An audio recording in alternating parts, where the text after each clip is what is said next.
Alors on est parti pour un gros tuto, assez gros tuto, en tout cas on va avoir beaucoup de trucs sur Photoshop aujourd'hui. Alors je préviens, la plupart des hacks, des astuces, des petites techniques que je vais montrer aujourd'hui, elles sont assez, on va dire, catchy. Donc j'entends par catchy, c'est-à-dire que c'est un petit peu pétant, c'est souvent des trucs qu'on voit sur Instagram. Ceux qui aiment les photos un peu plus traditionnelles, un peu moins retouchées, etc. vont pas trop apprécier ce tuto. En revanche, ceux qui adorent les portraits pas mal retouchés, on va dire, sur Photoshop, même si ça reste quand même assez léger, puis en plus on peut plus ou moins faire les effets, je vais vous montrer comment, pour qu'ils soient plus ou moins du coup visible ou non. Donc ça va surtout être des, enfin ça va être que des photographies de portraits ici, surtout d'ailleurs pour les filles en général. Donc premier hack qu'on va voir, c'est comment faire ressortir le visage de votre modèle. En fait on va s'appuyer sur des techniques de maquillage qui sont utilisées notamment sur la joue ici, la mâchoire. Alors en premier lieu vous allez appuyer sur la touche P, voilà, pour qu'on sélectionne cet outil qui est l'outil plume du coup. Et ce que vous allez faire, c'est qu'on va commencer du coup par le haut du visage. On va ici faire une forme de goutte en gros sur le haut du visage. Donc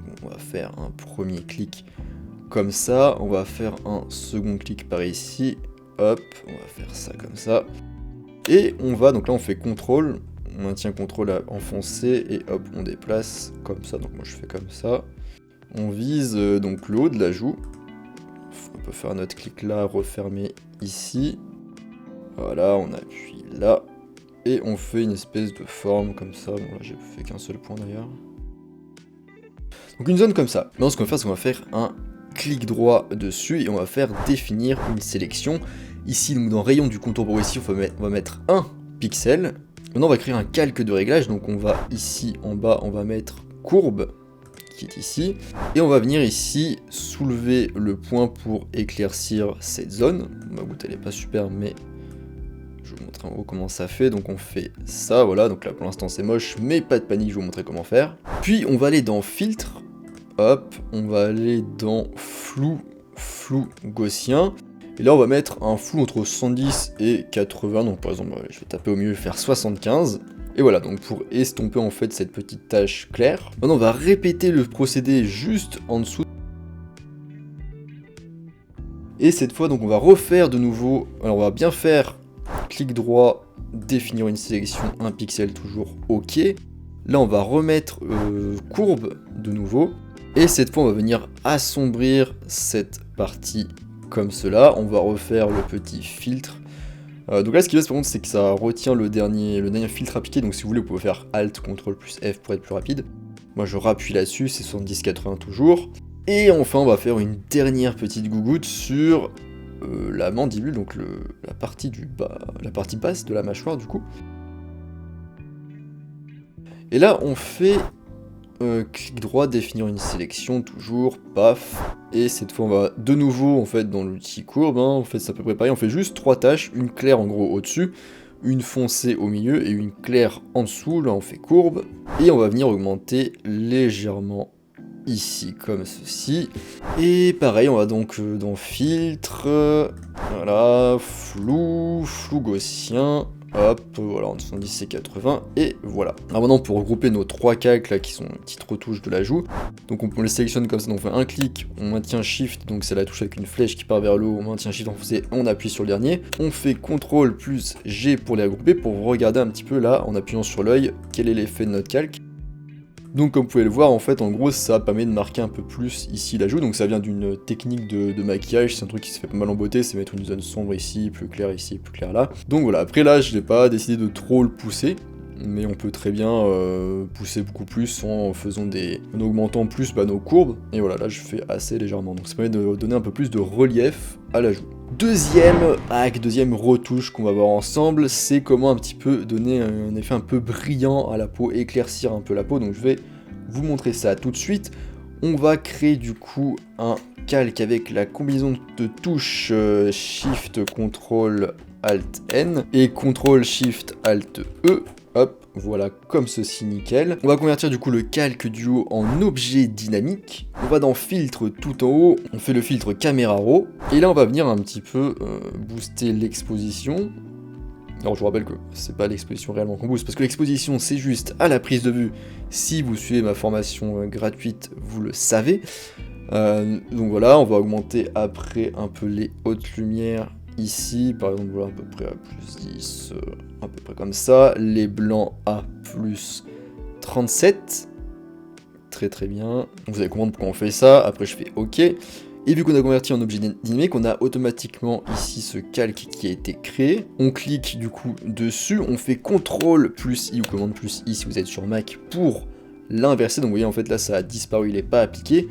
Il va être appliqué uniquement si je prends mon petit pinceau ici, ou B, la touche B si vous le souhaitez, que je me mets bien en blanc ici, donc en blanc complet, hein, FFFF.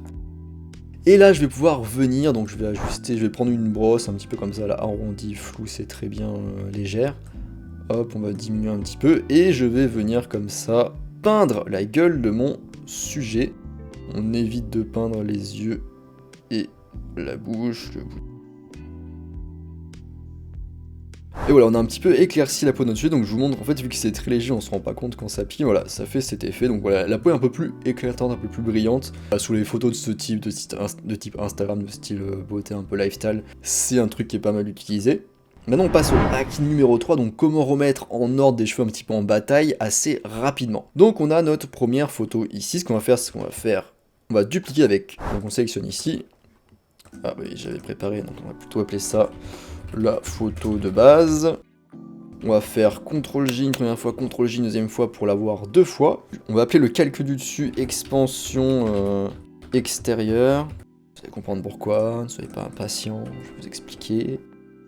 Et là on va mettre intérieur, on s'en fout, hop, juste qu'on comprenne que c'est extérieur et intérieur. Vous allez comprendre pourquoi très rapidement. On va cacher la visibilité de celui-là, on va bien sélectionner celui qui est intérieur, et on va aller en haut dans filtre, et on va appuyer sur fluidité.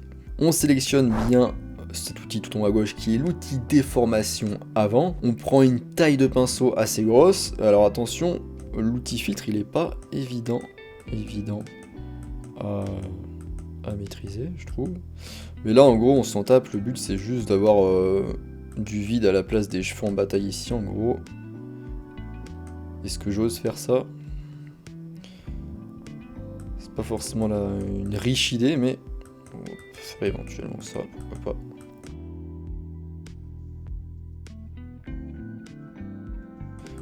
Ah, vous dites, mais qu'est-ce qu'il fout? Il a pris de la drogue.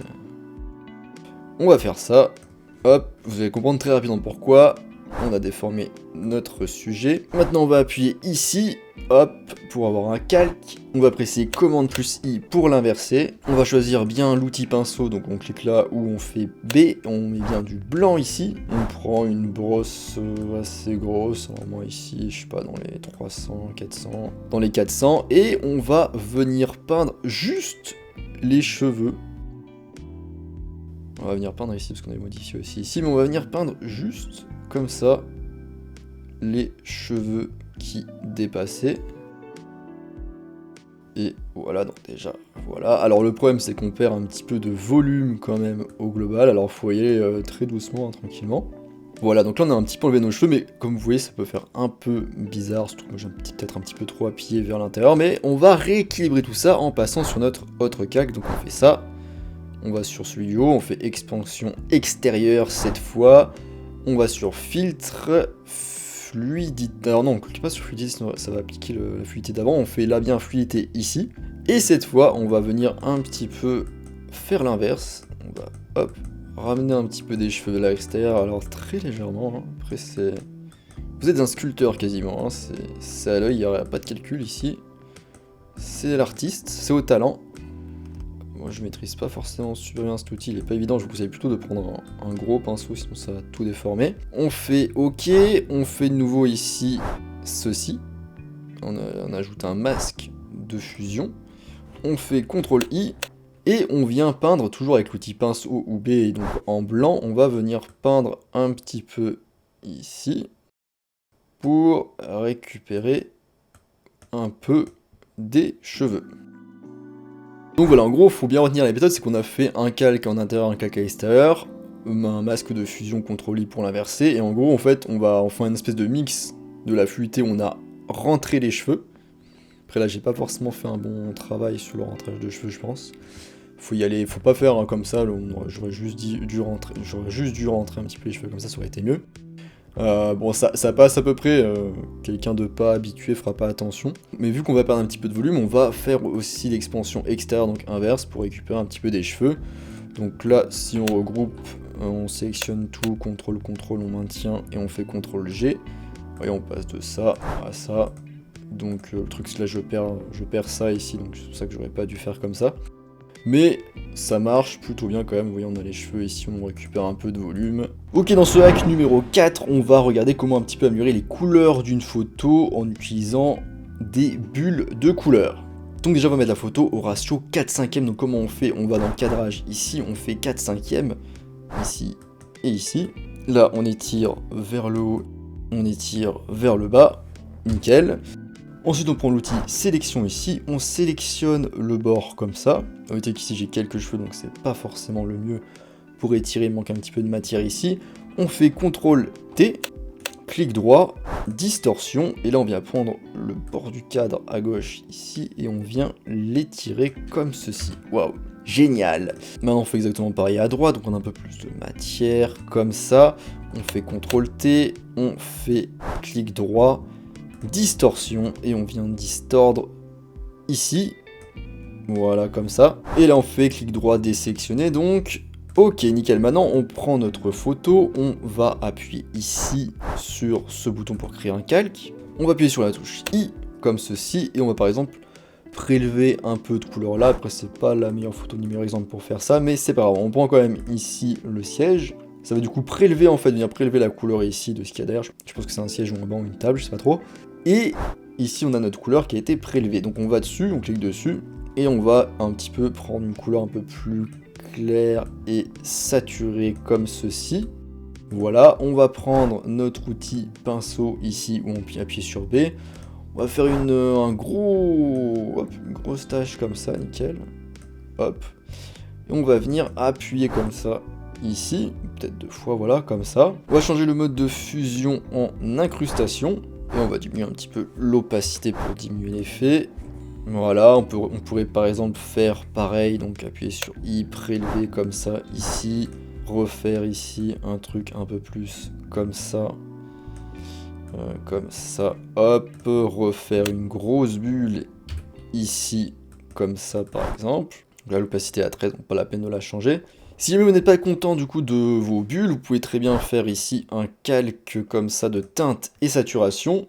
Vous appuyez sur Alt, et là, donc il faut que la petite flèche elle apparaisse comme ça, et vous cliquez comme ceci, comme ça va juste s'appliquer en fait aux bulles. Donc vous pouvez changer ici, vous voyez la teinte, la saturation par exemple de vos bulles, la luminosité, ce que vous voulez, juste sur vos bulles. Ok, dans ce hack, on va voir comment faire ressortir les cheveux de votre sujet. Donc, en premier, on va créer un calque de niveau en allant tout en bas ici. Voilà, calque de niveau. On va mettre tout ça sur la gauche. On va augmenter légèrement ici en prenant sur la gauche comme ça. On clique ici, on fait commande I ou CTRL I. On prend le pinceau, donc on fait B. On va réduire sa taille, ça va pas le faire. On réduit sa taille comme ça. On se met bien en blanc ici, et on va peindre les cheveux comme ça. On peint. Maintenant on va ajouter un calque de couleur unie. On va mettre blanc, on fait OK, on choisit le mode de fusion incrustation. On clique là sur la droite, on fait commande I pour inverser. Et cette fois on va juste peindre les zones les plus lumineuses, donc vous voyez les petites zones comme ça, un peu plus lumineuses de la photo. Hop, ici on a quelques traces là comme ça. Et enfin pour finir on va faire un calque de teinte saturation. On va cliquer ici, on va sélectionner comme ceci.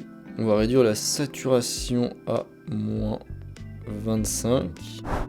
On sélectionne bien ici à droite, on fait commande I ou CTRL I.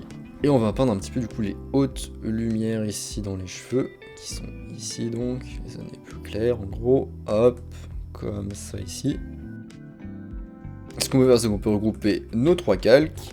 Voilà, donc on sélectionne tout avec Shift, le premier jusqu'au dernier on maintient, et on fait CTRL plus G.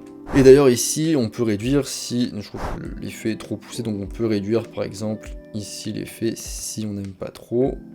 comme ceci. Et là on peut voir du coup en cliquant ici le avant-après, donc ici on a les cheveux qui ressortent un peu plus, c'est un effet aussi sympa sur les cheveux, on aurait pu faire d'ailleurs aussi sur la barbe, ça marche aussi bien sûr sur les filles. Voilà, par exemple je trouve que l'effet est peut-être toujours un peu trop prononcé, donc on peut faire comme ça, on voit bien que l'effet est toujours présent. Alors, autre hack, je vais vous montrer rapidement comment en fait post-traiter une photo. Donc ça ne doit pas remplacer normalement un vrai post-traitement, mais peut-être qu'à un moment vous n'avez pas le temps, je sais pas, peu importe, pour un client, pour quelqu'un, vous voulez faire un truc rapidement ou avoir une première impression sur le post-traitement d'une photo.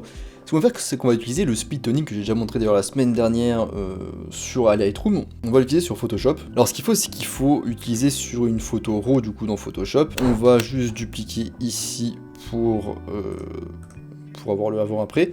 On va dans Filtre, du coup, Caméra RAW. On peut faire du coup une première correction si on veut, ici de la balance des blancs par exemple, rééquilibrer un petit peu ici, ça aller dans les bleus, rééquilibrer avec un peu de magenta pour éviter les teintes vertes.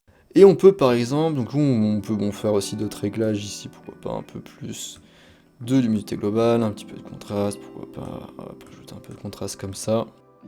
On peut faire les choses comme ceci.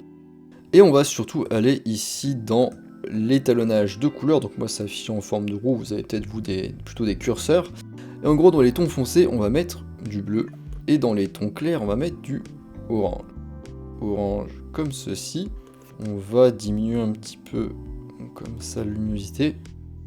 Alors c'est pas la meilleure photo pour faire ça d'ailleurs, mais testez sur la vôtre, vous verrez ça peut fonctionner. Alors ça fonctionne souvent si on a des ombres et si on a des lumières notamment qui arrivent sur la peau, des lumières orangées sur la peau. Ici, il faut doser un petit peu, je vais faire plutôt comme ça.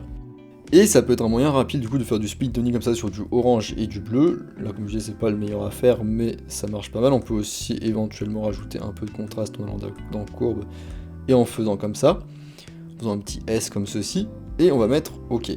Voilà, donc ça donne à peu près ça. Donc là, il faudrait, je pense, diminuer un petit peu l'effet comme ceci par exemple. Et voilà, donc essayez ça sur vos photos, ça peut vous sauver la vie parfois, ou si vous n'avez pas le temps, vraiment comme je disais, ça peut permettre de faire un premier post-traitement rapide. Maintenant, autre hack, qui suit du coup le hack précédent, c'est comment post-traiter rapidement une série de photos. Donc si vous avez utilisé Camera Raw, ce que vous pouvez faire, c'est que vous pouvez aller ici et créer un paramètre prédéfini. En gros, c'est créer un preset. Vous nommez le paramètre prédéfini ou le preset post-traitement rapide, split toning par exemple, orange-bleu, voilà, sacré titre.